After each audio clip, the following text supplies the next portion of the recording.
This is KC Sports Network, proudly presented by Emprise Bank. Here we go, man. Here we go. The Process, man. Welcome. Everybody, welcome. This is The Process with your favorite linebacker, Sean Barber, 10-year NFL vet. And, man, I am so pleased to be here as we introduce what are the ingredients for success for our Kansas City Chiefs. And without further ado, man, we got a guest in the house. My man, Jason Dunn, is in the building. I am pleased. I am honored. Before we get to Jason, though, man, we got to pay some bills. And so everybody needs to know, man, I'm working with the McGinnis Group. The McGinnis Group is our title sponsor, and they specialize in employee benefits, health insurance for companies, retirement, financial services, life insurance, and long-term care. We would love the opportunity to review your current plans and learn more about your game plan for the game of life. Once again, the McGinnis Group, where TEAM, that's teamwork. Together, everyone achieves more. So give us a shot at the McGinnis Group. And with that, no further ado, my man JD. JD, we start every show the same way on The Process, where the process always is greater than the product. We all know that in life. That's right. So we started with this simple phrase: the who, the where, the what. You know, the who, the what, the where. Who is Jason Dunn? What is he doing now? And then where can they find you on social media? Well, first off, Barbershop, my brother. Yes, sir. Thank you for having me on your show. I feel very blessed and gracious and just being able to be in your presence and being on your show, man. Thank you for inviting me, for one, for this, your success and everything that's coming off of this, man. It's just beautiful. I love seeing my brothers, just doing their thing, man. And you're doing a tremendous job. You really are. But I'll tell you a little bit about Jason Dunn. What is he doing? Who is he? What is he doing? And where is he at now? So who am I? So Jason Dunn, I'm just an old country boy from Kentucky, okay? From a huge family that went to Eastern Kentucky University, got drafted with Philadelphia, played in Philly for 3 years, 96 draft, second-round pick, then goes to Kansas City, go out in Kansas City, play out in Kansas City for 8 years. So that's who Jason Dunn, football player-wise, but family-wise, I'm a father, I'm a son, I'm a husband to a beautiful wife, Susan, 4 beautiful children, Larissa, Jasa, Khalil, and Kyan. And a grandfather to my grandson, Avery. Man, I just never thought, just thinking about it, talking about it, to my grandson, who was a baller in every sense of the word, in everything that he does. I think he takes a lot from his grandpa. I like to say that. He calls Papa. But that's who I am. I'm a man of God who's in service to others. That's been my purpose for the last few years. I've been a college coach, a high school football coach, special teams coordinator, wide receiver coach, O-line coach, tight end coach, quarterback, you name it. I've been wearing many, many hats. And so I really enjoyed that. Now what I do my Done for Kids. I started in Kansas City 2003. Ever since I retired and moved back here to the state of Kentucky, I wanted to, kind of help kids get a blueprint for life, to help them navigate some of this space. We know it as young men and some of the things that we have to deal with. So that was kind of my my calling, if you will. And so I'm doing a little bit more of that right now. So whatever I could do and help this in service to other people is what I truly do. My mantra and my slogan for Done for Kids is being better people together. That's what it's all about, man. Loving each other better than what we deserve from Heavenly Father, but also to showing the love that we have for one another as we are supposed to do. I love that. Yeah. But real quick, man, I'm a Kentucky Pro Football Hall of Fame guy. Nice. Yeah. What up, HOF? Yeah. You see that logo? Yeah. So I officially got in 2006, man. But that's it.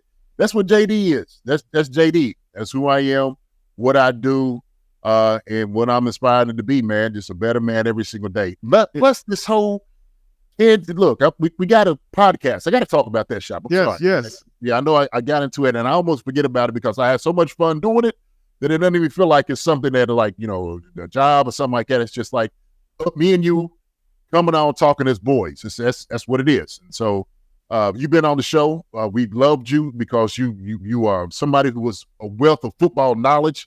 I love hearing from linebackers, man, because they have a whole different perspective about things. They have this fire, this warrior spirit, this dog about them. I mean, you've always been that guy, man, and I've enjoyed just the conversation with you, man. You did a great job just gracing our podcast. So our podcast, man, is Chief Concerns. Come and see it. We on Twitter, Apple, Spotify, YouTube. You'll find us. We just got picked up by Bleacher Report. Nice. Doing some things. So we're growing. We're growing. We try to give a voice to some of the players and some of the little guys out here that talk about football, talk about life, talk about some really good things that deal with the Chiefs and their concerns that they have going forward.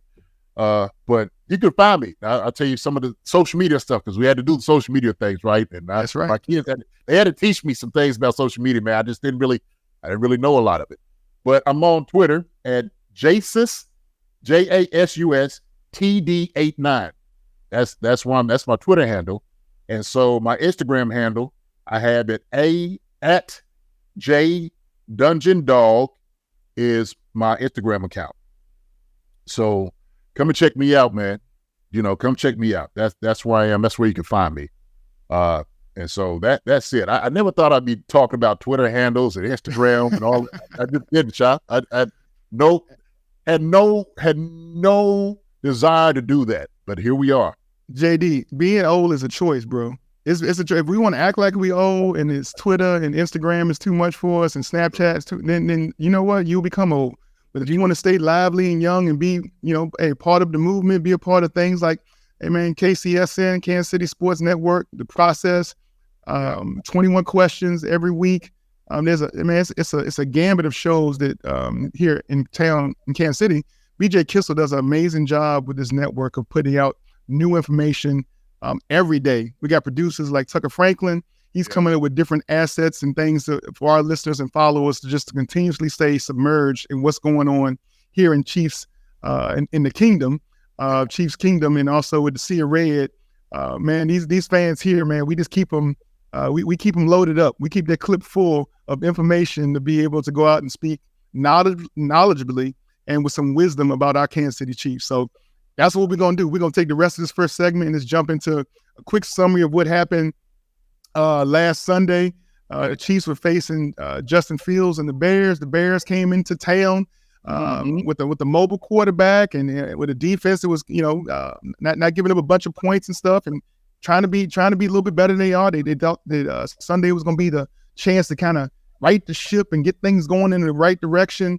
There was some communication issues between the quarterback and OC, but during the press conference, he had a secondary press conference after the press conference to clarify some of his words about the way the offense was going. So all in all, man, the Chiefs game was it was a tale of two halves. The first half, our Chiefs team came out like gunslingers. It just put up 34 points really quickly in the first half, and we went into halftime 34-0. It was a clear-cut one-way affair. But what overall do you have any thoughts and process about what was going on with the Chiefs as far as the mindset of them entering Game 3 versus the Chicago Bears? You know what? To be honest with you, I believe going into Game 3 against the Bears, right? It's one, you keep the losing teams losing. Okay, we always preach that. So you got to win those games. You got to win it handily. This was a great a challenge for the offense to kind of get back on track a little bit. I think that had been some of the problem because they've been stalling out a little bit. Obviously, the penalties that they've been seeing, with against Jacksonville, Taylor and that whole ordeal, kind of dealing with that. Travis Kelce had been hurt a little bit, kind of getting him in there. The woes of the wide receivers not necessarily catching the football, them being open. And so there was a lot of questions there off the offensive side. And so I think they wanted to address that. They did that the first half, no doubt about it. I think it was still kind of one of those things for me. Okay, and this as as a tight end, I was one of those guys that loved to block. I love putting my meat hooks on dudes, absolutely, road grading them. Okay, that was my forte. And so I always want to see running the football. That was one of the things I wanted to see us get back to. And I think we really kind of ignored our running backs. And I hate seeing that. Look, we got talented guys in that backfield, and it was important to get those guys going. It was. And so I think offensively, they wanted to do that. They wanted to make sure, let's put the ball in the hands of the guys that can make the plays. Pacheco necessarily being one of them. He is one of our important pieces. We started off with the run, and I stood up out of my chair. I was like, oh, my gosh, like we started with a run? We actually came off, handed the ball off. It's perfect to me. And so that was good just to see that Andy kind of wanted to kind of get that phase of the game going. Number 2, Jet getting out there, getting some plays, getting some balls in space, going back to the running backs. CEH getting some catches. He's over getting some carries too as well. So it was good to see those guys kind of profit off of that mindset they wanted to do. Now kind of addressing offensively the young receivers. That was the thing about it. Young receivers was the kind of the question going into the game. We knew Kadarius Toney because of his toe, Richie James, everybody was a little banged up. So it was like, oh my gosh, do we let these young guys play? Well, you have to. You almost force your hand, like, let's get these young guys in there. We know we have a very young, talented group. And some of the guys that's been standing up for us that maybe some guys didn't see, Justin Watson being one, who's done a tremendous job since this past year. Sky Moore, first game didn't really do too much. Jacksonville I tell you, was going to be his debut more so than anything else. Third game, he came out there, he did his thing. But the young guys, Rashid Rice, obviously came out there and he did a tremendous job. And so we needed to see more of Rashid Rice. Justin Ross got a couple of looks too. Trying to get these young guys going early. They're going to develop into something very special later on in the year. Now, I got to go to my tight ends, okay, real quick. And I know I'm just kind of talking about this shot, but I love it. Keep it going. Look, Travis Kelce was incredible as always. Apparently, there was somebody in the building that he might have been playing for or might not have been playing for. I just think Travis Kelce's still doing his thing. It doesn't matter who's there in attendance. Travis Kelce's just an incredible tight end. So that was the thing. Now they're talking about these Swifties or whatever these things are. These new things. I don't know what these things are. Okay. I keep hearing these. I'm like, what are y'all talking about? So, Taylor Swift was there, hey, they panned to her several times in a game. I'm like, okay, we get it. I got it. Okay. We know they're courting or whatever they are doing. They're being friends. Let them do friends. Let them be friends. Let them have a nice, grown-up relationship, whatever it may be, friendly-wise, whatever it may be, okay? Let them have their thing. But offensively, I think we wanted to establish that. Defensively, let me go to your side of the ball, okay? Defense, yep. These guys are absolutely humming. They're humming, okay? We started with game 1 against the Detroit Lions. It's the first game of the season. Defense does a tremendous job without their having their captain, all-pro player, no Chris Jones. No Chris Jones. That's what I'm talking about. That's Chris Jones.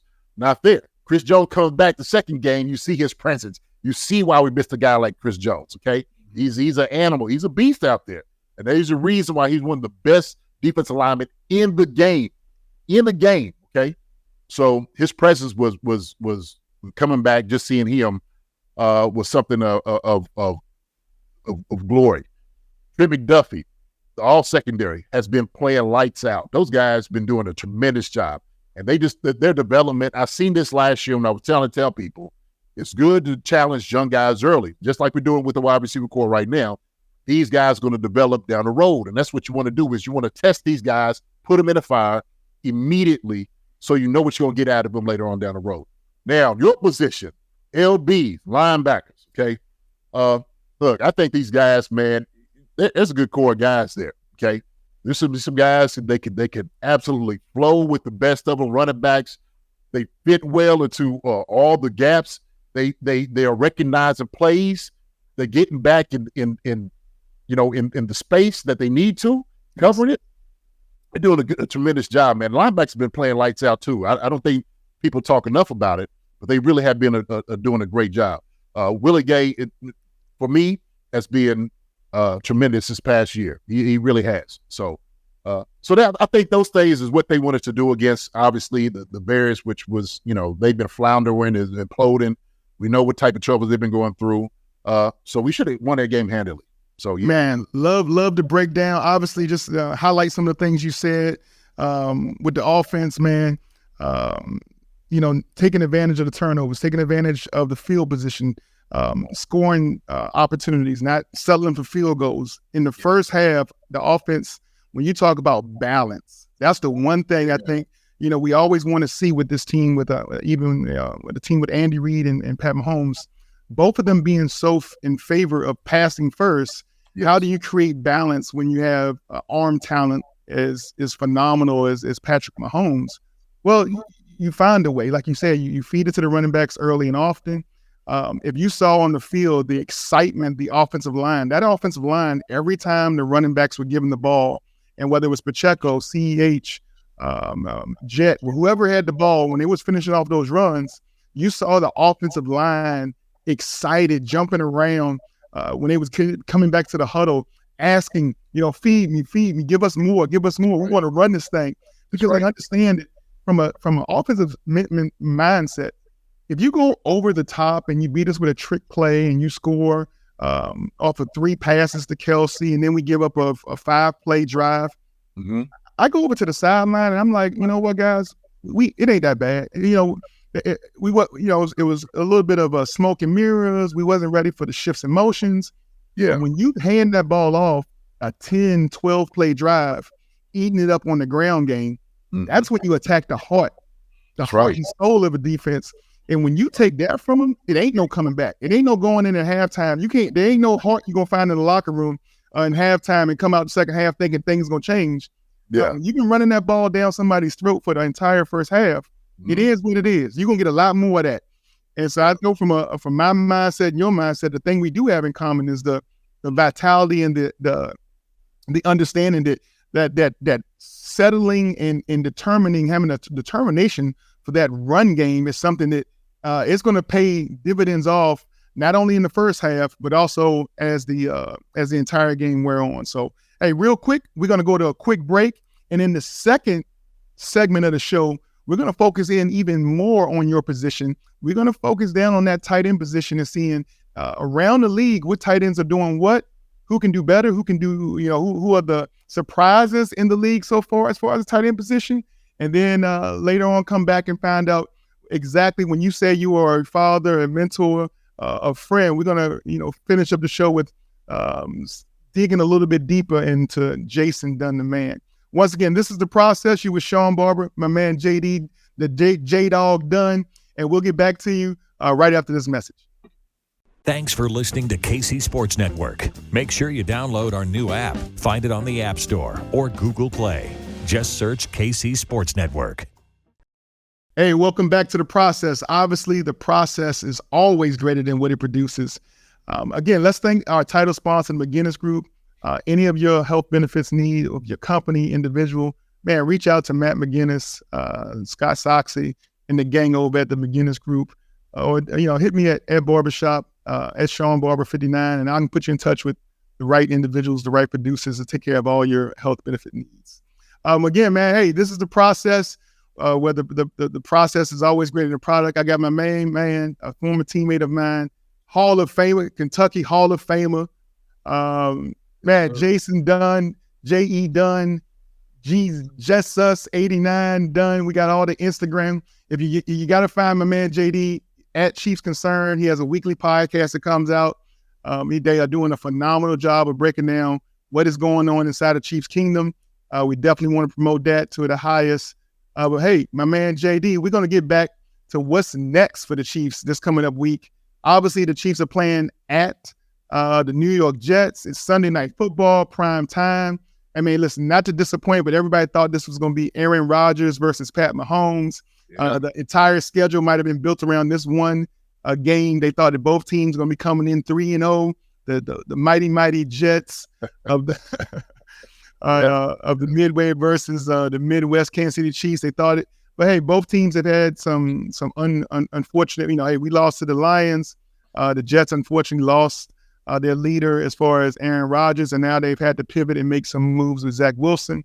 So real quick, man, hey, JD, what do you think about the Jets and what they should be prepared for when Kansas City arrives in New York on October 1st?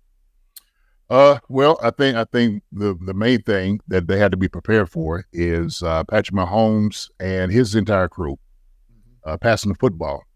The last few teams that they played, obviously, is going to run the football a lot more. They got into a lot more of the running sets, kind of two tight ends, kind of running it down your throat. We were just talking about that on the last bit of being a more physical team. And so this is going to have a little bit more flair to it. It's going to have a little bit more of how would you say it?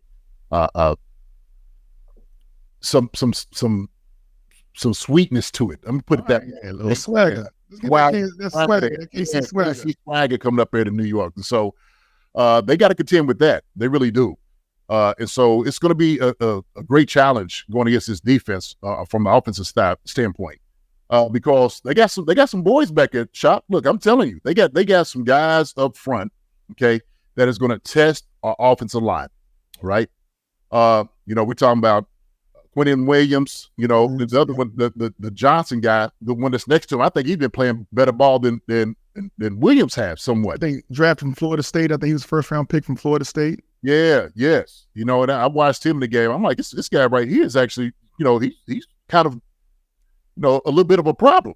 Yeah. And so sometimes when you look for defensive line, like I'm always looking at, well, Quentin Williams, the guy that's going to get double teamed, the guy that got one-on-one, he got to win, right?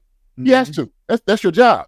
Shoot, if you don't get the double team one-on-one, you got to be able to make some noise. And so he's been doing that.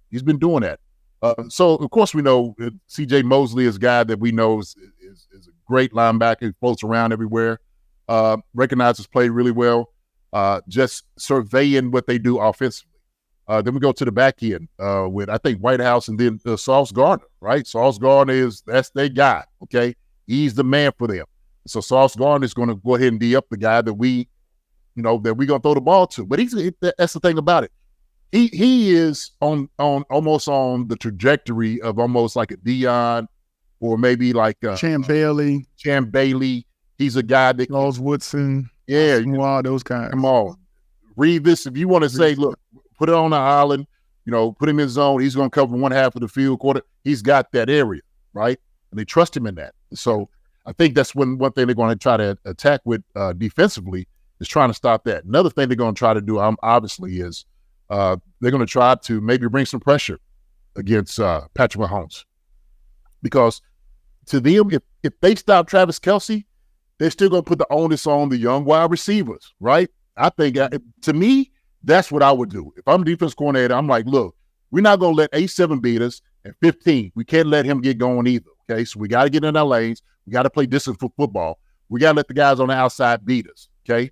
We got to let the guys on the outside beat us. And two, if they let their running game get going, then that's another thing too. Let Pacheco and those guys hit their head on the goalposts as well. So they got to stop the running game. We can't get away from that shot. We can't get away from that. Got to stay balanced. Man, come on. Look, the run opens up the pass.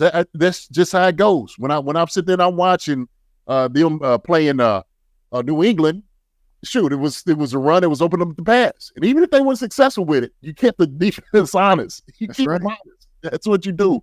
So, you want the linebackers to have cemented feet, okay? That's what you want to happen. On the other side of the ball, man, we understand, okay, that obviously their struggles come with the most important position in football, and that's the quarterback. Yeah. And they got talented guys. They got guys, Breece Hall in the backfield, Dalvin Cook. So we need to stop the run. That's first and foremost. We need to stop the run, okay? Because if you get them guys going up front, then that's going to be long. It's going to be a long game for you, and you don't want to do that. Leaning on them. And I will say this. I made this on one of my podcasts. Made a point. Chris Jones last game, he looked like he would do coming out of training camp. He looked like his legs was a little spaghetti. Okay. Now we can see. I don't know if you see that, but I was like, he ain't quite got that punt. Hey, JD, I think he was actually a little sick, man. Like, I think I've actually witnessed him on the sideline, him having to, throw up a couple times, maybe having to get an IV, some things. So there was some reasoning behind what you were seeing. But again, still was impactful, still tried to find ways to make his, I said tries to, he did find ways to make his presence known in the first half, helping the defense get off the field, not to interrupt you. Yeah. No, okay. So I didn't know that, but I could tell something was going on. He just didn't have that oomph, that get off, like we seen, against Jacksonville. And so, that is something we have to do. The linebackers will have to play a great game. Okay, as long as we keep those offensive linemen from being in the laps of the linebackers, let them go play. And I think we do that, we're going to do a tremendous job. Another guy we got to continue with on the outside, obviously, is Garrett Wilson, one of the most talented wide receivers out here. It's unfortunate that he's on the team right now, having to deal with Zach Wilson and the woes they're going through, because I know that Aaron Rodgers, he would have been eating. Oh, I'm telling you, like, that was his go-to guys. Not to mention Lazard, who had been with him. My man from Randall Cobb. Cobb, yeah, I got Cobb. And so that would have been a good thing for him. Obviously, we don't have that matchup, but that's all right. They're gonna make a game of it. What I did see, and I will say this: what I did see Zach Wilson get into, they started getting into a rhythm of getting the ball at his hand early. Okay, he gets in trouble when he holds the ball and you flush him out. So my thing is, it's got to be the pressure up the middle to flush him out. When he gets on the run, flushed out, he gets flustered. I mean, he has no idea what to do. He's like a deer in headlights. He's running around trying to find things, and he's completely lost. Yes. But if you don't bring any type of pressure and you just kind of sit back and you're not getting anything from the outside or inside, he's going to get the ball out of his hand. He had a series that looked absolutely brilliant against New England. I was just like, okay, this is the first rounder they picked. Yes. This is the guy they was looking for. Okay. And I think they're going to try to build on that part this week against the Chiefs. So this is a great challenge offensively against a great defense. And then also, too, this is a great challenge for our defense to keep playing balls, lights out football against a tough opponent like the Jets, especially their running game, and not getting everybody else going. Man, that's an awesome breakdown across the board. I'm going to point out the things you said. Obviously, we got to keep Zach Wilson and his lack of consistency. We got to keep him struggling, right? Right. Can't let him get into a flow. Can't let him get into his into a comfort level. So whatever we got to do from a defense early on to speed up his clock, because that's what he's been doing. He's kind of playing and fast forward. He's not allowing the reads to come, and that's because he's getting so much pressure on him to make plays before he's ready. And you do that a number of ways, right? The defensive backs playing up and rerouting receivers and throwing people off their routes early, bringing extra pressure if you need to. Like you said, Chris Jones being Chris Jones, right? The CEO of Sack Nation, and coming right up those A gaps in your face. You can't ignore that. That's one thing on the quarterback. When your pocket gets burst and it gets pierced right in those A gaps, you can't avoid that. It's in your face. You got to do something about it. And usually Zach Wilson makes the wrong decisions when he's forced to make a decision. So I can see the Jets maybe going to a quick, like saying, no huddle, 2-minute type offense at the line, trying to get maybe get the Chiefs defense on their heels really early on the game, so that our defense doesn't get in the comfort level either. And then you said, obviously, for their defense, they have all three levels. Quentin Williams, they have Mosley, they got Sauce Gardner. So they're going to find a way. It will be interesting to me to see what kind of technique they use on defense, because with a guy like Gardner, you might consider doing what the Denver Broncos did against us, where you take the best cover guy and use that corner. I think New England did it against us too, where you take the best cover guy and you use him and treat Kelsey like a wide receiver. That's right. You don't even treat Kelsey like a tight end. So you make it like we're in 4 wides, 3 wides the whole day, and you just kind of try to use that cover wide receiver just to lock out and take away Kelsey and adjust the defense around it. So a lot of things that when you have that much defensive talent, you can try to do. Obviously, our offensive line has to take care of Quentin Williams because he can be a game wrecker. He can, and they got a lot of other supporting staff of guys we didn't name that can play at a very high level, and we got to be accounted for. But like you said, the way our offense has been running, again, keeping it balanced, keeping that defense on its toes, having to play run and pass, not just pinning your ears back and coming after Pat every down. That's right. I think that our offense has shown that there's not many defenses in our league that are going to probably cause a problem for Patrick Mahomes and Andy Reid when they keep that balance. And so That's going to be what I'm going to be paying attention to very early and often, is to see where can we find that balance in our offense, especially in the first couple drives of the game. So, well, I'm gonna take that. Let's go around the league a little bit and just look at what other teams are doing. Hey, right now listen, we just saw history almost be made. Number 2 in points all time. The record was 72 points. I think it was an old Washington Redskins team or something like that, but it was 72 points was a single game record for any team. And we had the Dolphins score 70.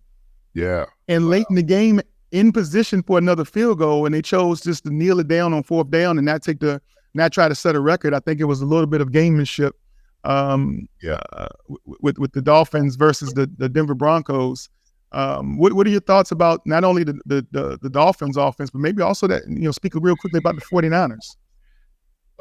So the Dolphins offense, we know it's going to be a track meet every single week with them guys out there, every single week. Mostert, Tyreek Hill, Waddle was hurt. Waddle wasn't even in the game. Wasn't even in the game. Come on, man. Come on. Top 15 receiver, wasn't even in the game. They still but upset. Yeah. That's dangerous. That's the danger that they have. And I think, obviously I don't think they'll be able to match what they've done against Denver Broncos. And to be honest with you, I spoke about this. I don't know what's going on with that organization out there in Denver, but what I did see is a lack of effort. I seen a lack of heart. I see some bad tackling. I see some bad football, bad attitude all the way around. And a lot of that wasn't on the coaches. Some of that is just guys making plays. It really was. And so it looked like some of them just quit.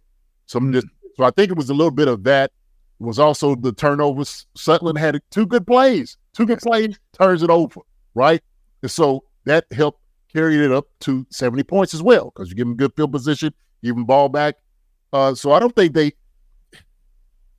70 points reflects maybe how bad also too the Broncos played, to be honest with you, right? I mean, let's just be honest here. The Broncos played bad ball. It was terrible ball on their part. JD, even on our worst day, though, no team in the NFL is 50 points better than the other. Never. Like a shot, never.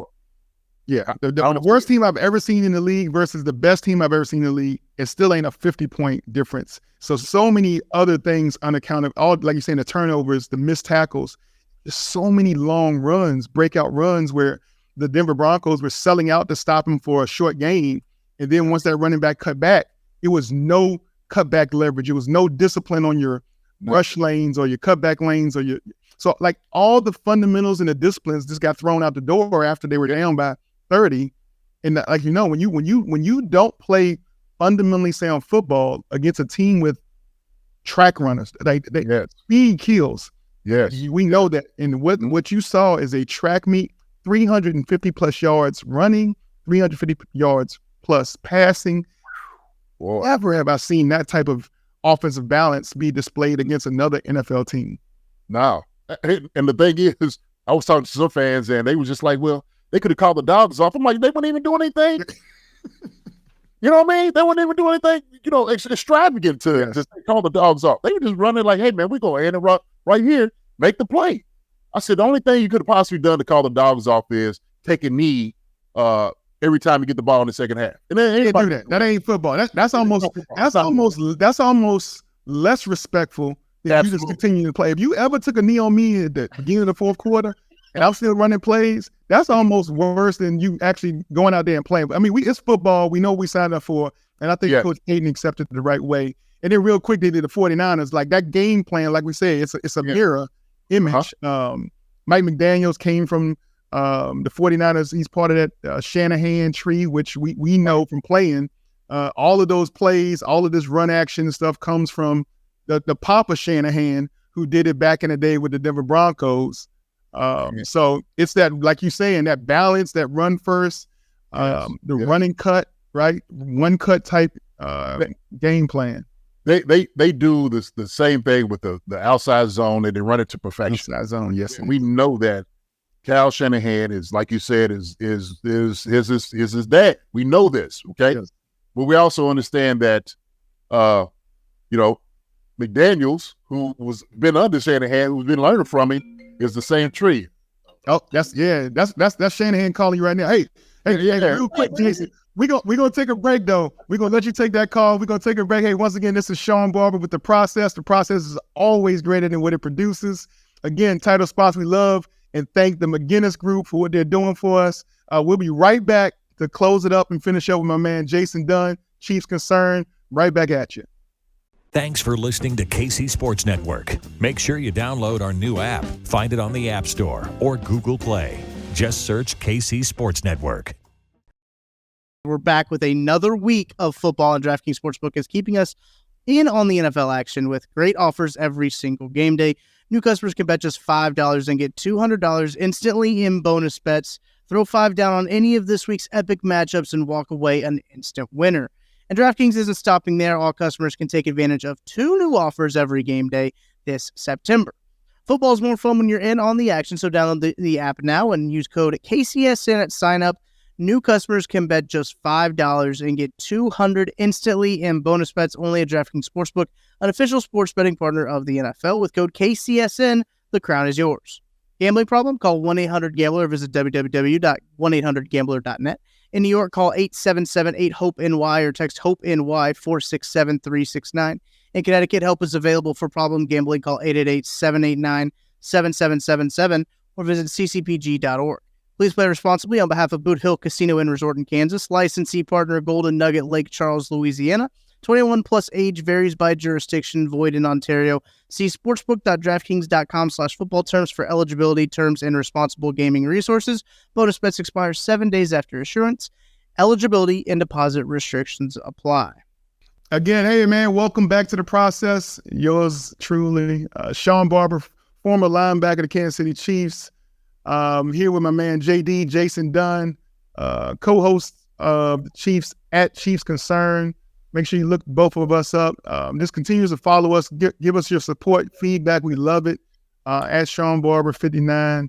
Man, we're going to jump into this third segment, and we're going to look at a segment that I call Contenders versus Pretenders. We're going to go around the league, a quick 4 or 5 teams, and let's figure out if Jason thinks these teams are going to be contenders or pretenders when it comes to when it's all said and done. First and foremost, JD, Dallas Cowboys. Contenders. All right. Let's go with Detroit Lions. Yeah, that's a tough one. That is a tough one. Contenders. Contenders also. Okay, Ravens. Contenders. How about the Cincinnati Bengals? Pretenders. Hey, man, that last one is the one that me and Jason, I think, if we talked about this before the season started. Everything about the Cincinnati Bengals was based upon Joe Burrow being healthy and ready to go. They have never protected him. They've never given him the offensive line or any kind of support.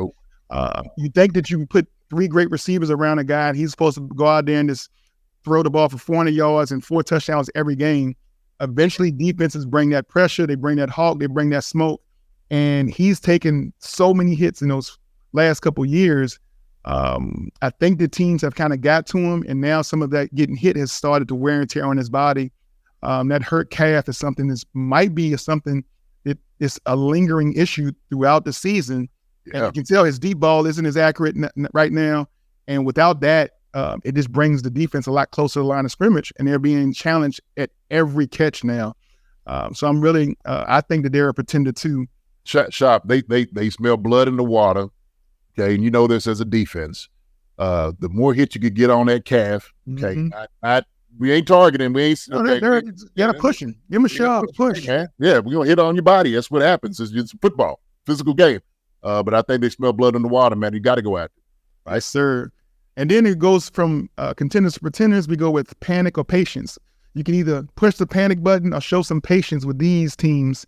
Okay. The first team is the Minnesota Vikings. Panic. So many weapons, man. So many weapons. Hawkinson and Justin Jefferson, Kirk Cousins.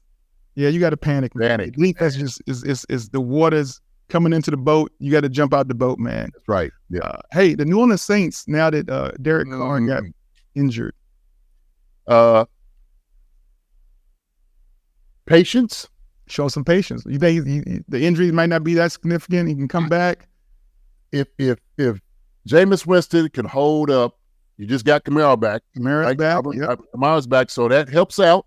It helps out. He can manage a couple of games to get back. So I think there's patience there. I think there's patience there with New Orleans. I do.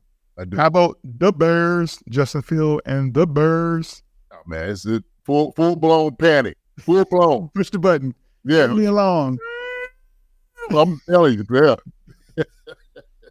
And then last but not least, after giving them that 70 burger on Sunday, the Broncos, Sean Payton, the Denver Broncos, Russell Wilson, and Russ they trust. Let's ride, all those kind of things. Even Sean Payton speaking about the old coaching staff, about how, kind of blaming, kind of joking about the old coaching staff not being great. I mean, not great, not good. You can say but they didn't give up 70. No. What? Okay, look. Payton got to own that. I think you do. Look, I know Sean. I like Sean a lot. I didn't really find anything wrong with him saying about the old staff, to be honest with you. This might have been the karma biting him in the back with this. Like, okay, I should have been a little bit more humble in this. But I do also think that some of the guys that's in the building, okay, some of that attitude that is there is still based off that old coaching staff. Some of those guys there. Peyton, look, I said this. If you're not going in and have at least 10 guys working out on Monday or Tuesday to take new jobs, yes, and handing out hand them out like Christmas candy, then something's wrong, okay? It is. So I think there's patience there. I think there's patience. We had to have patience with it. I think Russell Wilson is a better quarterback than what he showed last year, just with his presence with Sean Payton being there. You need a guy like that. And I think he's getting to that place. You got to eliminate the turnovers too, right? You got to eliminate the turnovers. Shoot, you got to tight on the running back. But that defense, man, like you said, getting beat by 50 is going to test your will, your spirit, your soul, everything in there. But it absolutely somebody needs to go. Okay. But yeah, patience. All right. So patience on the Broncos and patience on the Saints. The thing I like about both of those teams is why you show patience is they both got good defenses. And I know it's hard to say they have a good defense when they gave up 70, but there is talent in that building when it comes to defense side of the ball. They can run, they can strike. Again, you just can't there's no point in any game where you can just throw fundamentals out. And what I saw in the Broncos game, Jason, we call it hero ball. We saw a bunch of guys putting on their capes and feeling like, I'm going to go make this play. I don't care if it's my responsibility or not. I'm going to go make this play. Yeah. And when you double a crossing route and then leave a safety one-on-one against the cheetah. Oh, my gosh. Come on. When you over pursue against Mostert and leave that back door open and he go running out that back door, it ain't nobody on the field that can catch either one of those running backs or cheetah from behind. And we saw that over and over and over again for that 70 burger they put up. The middle was wide open all game. All day. All day. Yes, it was. Man. So now we're gonna spend a little bit of time going back to your position, the tight end position.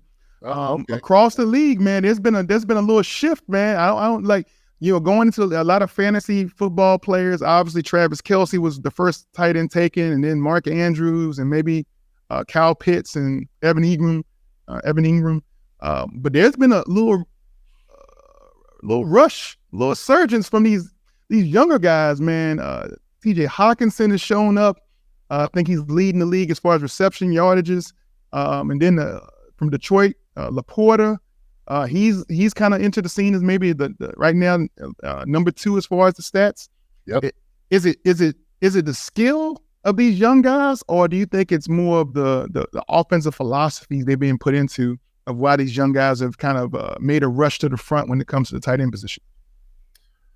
I think it's a little bit of both, to be honest with you. Okay. Yeah, because what I'm seeing now from tight ends is a lot more fluid hips, a lot more athletic guys coming out there because they ain't going to block. Ain't nobody asked to block no more. JD, I know you was going to say that at some point. Ain't nobody being asked to put their meat hooks on nobody no more. Nobody. Ain't nobody asked to do no blocking.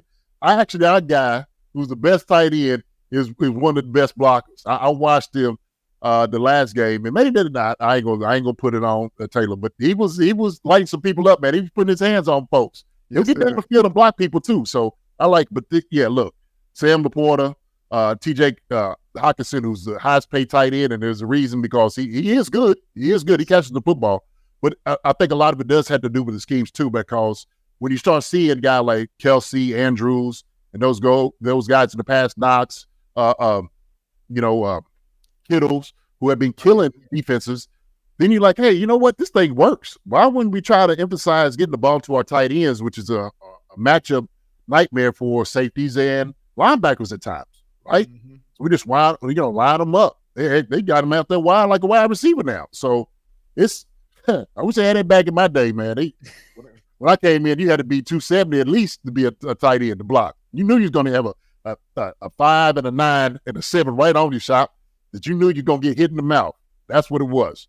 So it's done changed. So I think part of it is the scheme, but it also too goes into their talent as well. Yeah, it's like almost a tight end position is almost like it's a large, slow wide receiver now, more of a glorified big wide receiver versus a guy who is maybe an offensive tackle just with good hips and hands that can play tight end, because you're not being asked to be attached to the formation like you used to be as much. And you see the tight end position, just the percentages of them being detached now is just so great, which from a payment standpoint, you're going to have to start paying some of these tight ends like wide receivers. That's right. You end up with 100 plus catches on a season. I don't care where you line me up. I am receiving the football at a great at a great count, and I think that the reward for that needs to be done financially. So I think you're going to start seeing more guys get paid, like you said, the TJ Hawkinsons, and in the future for Kelsey being upward, close to that $20 million a year price tag for these elite pass catchers that we call tight ends. Well, hopefully they don't play us like they played the running backs. Oh my goodness! Okay, all right, I'll leave it. Yeah, we ain't gonna treat the Titans like don't worry about that. We ain't gonna make you sue the league. And y'all, we ain't gonna do all that. The running backs, I think they tried. They just played their hand a little bit too far with this.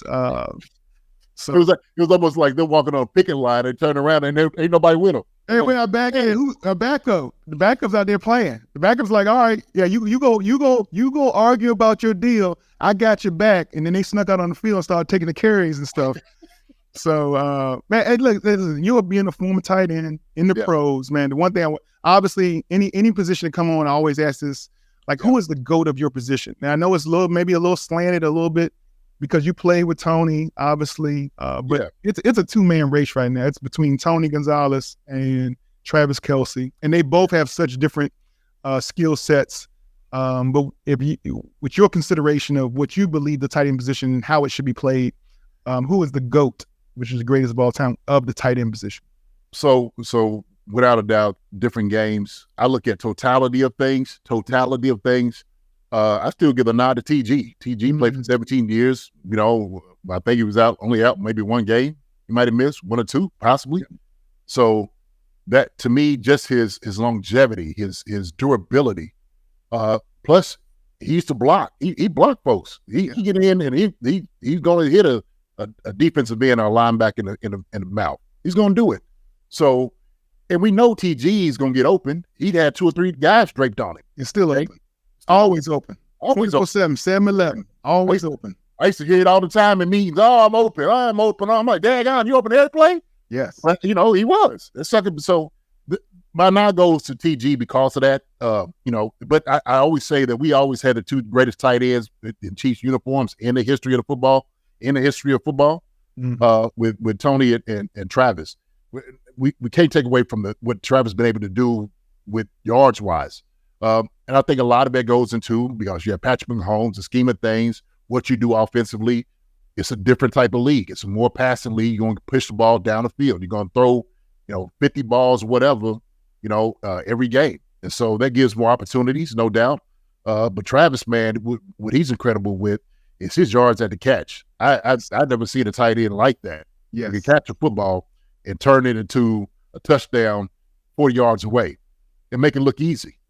And it's like, hey, did he just really slow play you with, you know what I mean? And DBs and everybody's falling over. DBs are falling over. So this was one of those things, neck and neck. Obviously, my bias because I played with Tony. I see play. I see, his greatness. And I think a lot of people, because they're young, haven't quite seen that. They haven't seen him actually play.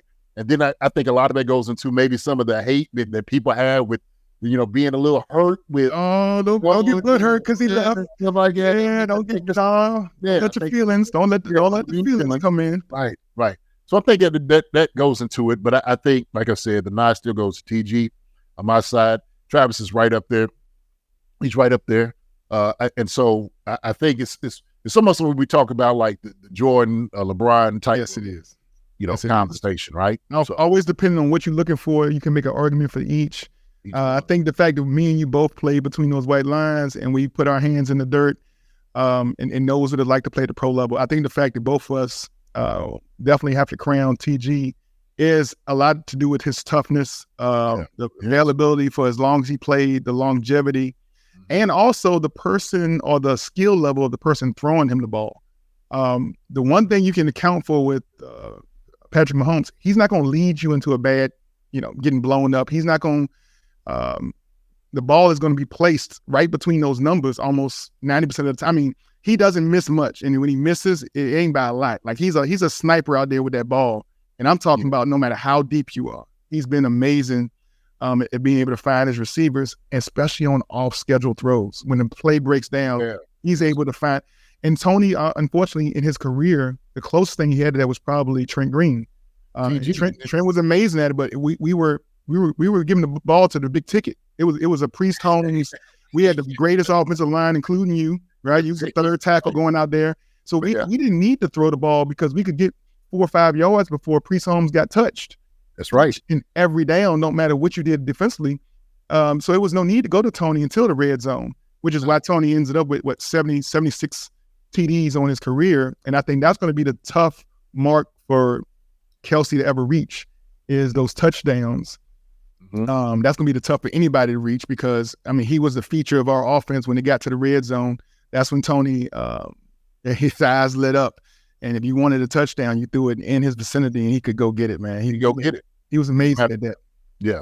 And even in the confines of like what you're not able to do offensively, like as a receiver, like we had a system that you had to run that was on timing. This is kind of like, hey, get open and play. I mean, that to me, that freedom to be able to do those things just gives you more opportunity. It really does, man. It really does. And I love seeing it. I do. I love seeing it because you see where football can go. You see the genius of Andy Reid, Patrick Mahomes, their greatness and brilliance of them playing the game. I mean, that's the thing about it. So, all right, I'm gonna catch you off guard. We're gonna go to a 2-minute hurry up offense. I always like to do this to my guests. You know what it's about. We're gonna line it up. I'm gonna ask some questions. You just give me what the first thing off your mind, man. So real quick, hey man, we line it up. Hey, we get all set. Who is one of the best defenders you've ever played against? If you had to just tell me one or two of the guys that you just, man, nightmares preparing for them, just the way they competed, the way they struck, the way they hit, whatever it is, who's the best defenders you played against? Best defenders: Reggie White, Bruce Smith, nice, Charles Mann, Charles Haley, Kevin Green. Let me see, who else can we go to, man? Well, shoot, the San Diego's defense, Trevor Price. We could go, man. Eric Swan. I brought this name up, Eric Swan. People don't remember Eric Swan. They don't remember that guy. I had to hit that sucker a couple times. Beast. And the thing I realized, you named a bunch of pass rushers because as a tight end, you was forced to help the tackle against these guys. And sometimes when they shift away, right, the block away, you left one-on-one against these guys. So if there's anybody knows how great these guys were, it's definitely you, Jason. Oh yeah, hey man, I seen it. I was like, baptism by fire. That's what it was, baptism by fire. That's what I got every week, Shop, every single week. All right, next play. Here we go on the line. Hey man, when it comes to being a man of faith, mentor, a player, a father, a husband, you are a mountain of a man. And so when anybody comes up to you, what is something that you have taken from your pro career that has helped you when it comes to all of these different assets, these different roles in life you play? What is a few nuggets of wisdom that you can pass along to someone watching the show? Stay focused on the task at hand. I think that with life, I was telling Tucker earlier, I mean, life be lifing. My niece said it to me. She said, ain't no life be lifing. I said, you right. Life be lifing. I like that. And my focus that I see more so than anything else, especially in life and what has been given to me lately, is my focus on the Lord. And so my faith has been carrying me through a lot. It carried me through football. Matter of fact, when I left from Philly and I got released, my faith that brought me back to football, I mean, come in with a whole different mindset as far as like what I wanted to do. And I didn't take anything for granted. So it's my faith. And I tell people, like, sometimes, through the struggles that we go through in life, whatever it may be, okay, we all have battles. And so all of these things are real. What do we anchor ourselves to? That's the question. What do we anchor ourselves to? I choose because of my faith in my Heavenly Father, Son, Jesus Christ. The Spirit just gives me that comfort and peace in my life that I'm able to help with the balance, right? The craziness, the chaos. Like we know playing football, there's chaos all around us, right? How do you focus? How do you know? How do you deal with that? I'm like, you know what? It is finding that solace within yourself and in Him. And I do that in life.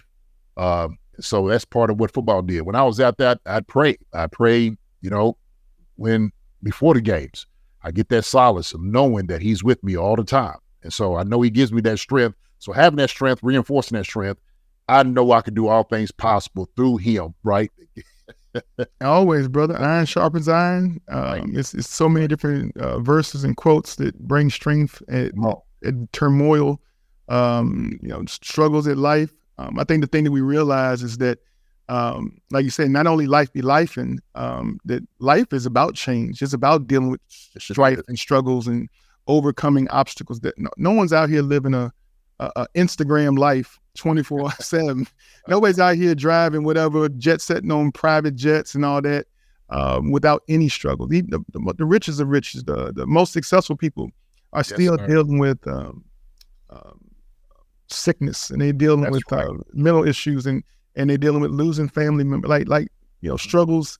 That's part of life, and how you deal with those things. How do you respond? Not just react, but how do you respond to life is something I think that when you are definitely grounded with the rock, we call it, our faith is the rock. That's the foundation. It brings so much peace and solace. It brings a comfort of knowing that, through all of your discipleship and through your daily testimonies and your morning devotions, it brings you to a point of peace and being able to speak light and life into people when they're going through dark moments. We call it being a lighthouse. Amen. Always being the light in the darkness, always being a way to add positivity and encouragement when people are down and depressed. That's a talent, man. That's something that every locker room needs individuals like that can see beyond what they're currently going through, whatever that down, the game or the last few games. It's a long season. And if you can come in with the right attitude, the right emotion, the right intelligence, the capability to purpose yourself each day to get a little bit better, just get a little bit better. I think that's the thing that most professionals that you talk about that played with us, who played 10 plus years, the common thread we all had was that we could come into any environment and we became the light. People gravitated toward us because we were those guys that are bringing this positive energy and emotion and just an expectation of a greatness to be a part of what we are always doing, whether on or off the field. So, man, I like to commend you for the man you are, the friend you've been to me as far as our faith and fellowship has been, but also, man, the father and the husband you presented yourself to be and progress yourself to be, to continue to grow in your faith and not just be okay with being okay. Not just be, I'm not a terrible person, so I'm okay. No, man, we keep progressing. We want a closeness with the Lord. And I think through that process, we just continuously find ourselves relying on each other, leaning on each other for fellowship and a good word and a way to keep motivated through all the different things we've dealt with life, man. So I appreciate it. I honor you for that, man. And I'm always here for you as a brother, and I know that you're there for me. So, man, well, thank you. I appreciate that, JD. Appreciate you, brother. Hey, man, look, Shop, man, you know I love you. I love you immensely, my brother. And I just want to say how much of a blessing you have been in my life. Just sharing the faith, but sharing also too heart-filling talks, vulnerability, having these things of understanding that some of these battlefields that we have, that we are not shouldering these things ourselves, right? That we have brothers, like you said, iron sharpens iron, but we all shoulder the burden that we are having. And so what we do is we celebrate when everybody is happy, and we cry with everybody when everybody's sad. And that's part of what we're supposed to do as brothers, man. And you've been a very instrumental part of my life. And I'm just so thankful and grateful, just for you, your family. You just have a beautiful family, your whole essence about you, man. We know that the light, the Lord is with you and shines in you. And I just continue to keep encouraging you to keep doing the same thing to everybody, man. And all of us really to keep doing the same thing. Part of that is the love that we have from God that is in us. Yes, sir. And we know that we are part of God because we are showing that love, not just to the people that we love around us, but to everybody else. Nobody is nobody's a stranger. Nobody's a stranger to us. Their love from us. No one. So, always, man. Always. But I love that quote, obviously, Proverbs 27:17, iron sharpens iron. Let's end on that, man. Like, hey, man, the process is always greater than the process. And, a big part of our process has to do with our faith and how we consider, how we understand football and how we try to just bring those nuggets of knowledge and wisdom to all of the individuals that follow our show. So with that, hey, man, this is another episode of The Process. Man, just love the fact you gave us some of your time. You shared with us your time and your efforts and your moments. We appreciate it. So this is Sean Barber. Obviously, again, thanks to the McGinnis Group as our title sponsor for being a support of us and in supporting the content on this show. Man, JD, at Chiefs Concern, we can follow you on social media where? Yes, social media. We got it on Twitter, Apple, Spotify, YouTube. You'll see us. Chiefs Concerns. You see it, Jace's TD89, J Dudgeon Dog on Instagram. Come check us out. Come see us. We on Bleacher Report now, also too. Come see us on that as well. So we throwing a little bit out here for everybody to kind of get a little taste, a little glimpse of us. So, man, love it. All right, man. Yeah. No doubt. Hey, with that, I'm out, man. Again, thanks for joining The Process.